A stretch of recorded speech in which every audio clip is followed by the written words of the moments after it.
আসসালামু আলাইকুম, সকলে কেমন আছেন?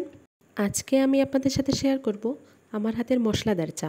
সামান্য কিছু মশলা দিয়ে আমি চাটা বানাবো। আমি এখানে 2 থেকে 3 কাপ চায়ের জন্য মশলাগুলো নিয়েছি। আমি এখানে 2 টুকরা আদা, তেজপাতা, লং, এলাচ ও দারচিনি নিয়েছি। চায়ের জন্য নিয়েছি এখানে আমি পুষ্টি ব্ল্যাক টি। আপনারা চাইলে অন্য যে কোনো টি ব্যাগ ব্যবহার করতে পারেন। প্রথমে আমি আদাগুলো ভালো করে থেতো করে নেব। তারপর বাকি মশলাগুলো আমি ভালো করে পরিষ্কার করে দিয়ে দেব।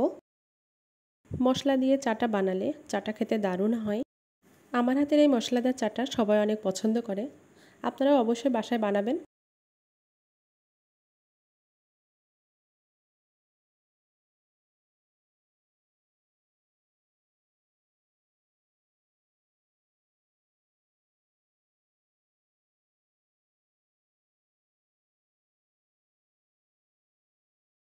মশলাগুলো যতটা আপনি থেতো করে দিবেন, ফ্লেভারটা তাহলে ভালোভাবে চায়ের সাথে মিশে যাবে।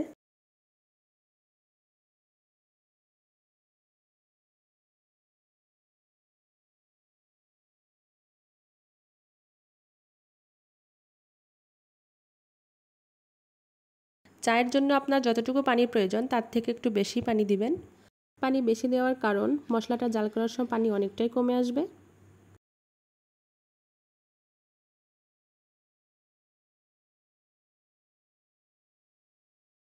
ভালো করে মশলা ও পানি জাল করে নিতে হবে, যাতে মশলার ফ্লেভারটা পানির সাথে মিশে যায়। মশলাগুলো ফুটতে একটু সময় লাগবে।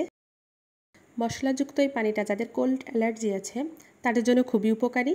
প্রতিদিন সকালে যদি আপনি এটা খেতে পারেন, আপনার কোল্ড অ্যালার্জি জাতীয় যে সমস্যাগুলো কিছুটা হলেও ঠিক হবে। আমি নিজেও মাঝে মধ্যে এটা খাওয়ার চেষ্টা করি। এরপর পাতিটা পরিমাণ মতো দিয়ে দেব।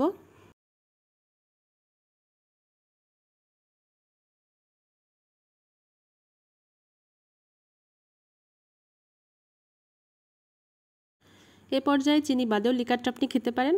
আর যদি চিনি অ্যাড করতে চান অবশ্যই যতটুকু পরিমাণ চিনির প্রয়োজন দিয়ে নেবেন।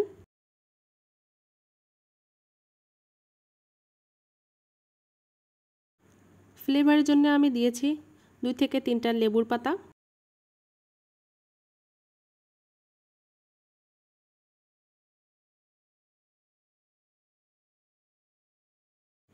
এ পর্যায়ে ছাঁকনি দিয়ে ছেঁকে নিলেই রেডি মশলাদার চা। ভিডিওটি দেখার জন্য সকলকে অনেক ধন্যবাদ। ভিডিওটি ভালো লেগে থাকলে অবশ্যই সাবস্ক্রাইব করবেন, পাশে থাকা বেল আইকনটি বাজিয়ে দিবেন। দেখা হবে পরবর্তী নতুন আর একটা ভিডিওতে। সেই পর্যন্ত ভালো থাকেন। আল্লাহ হাফেজ।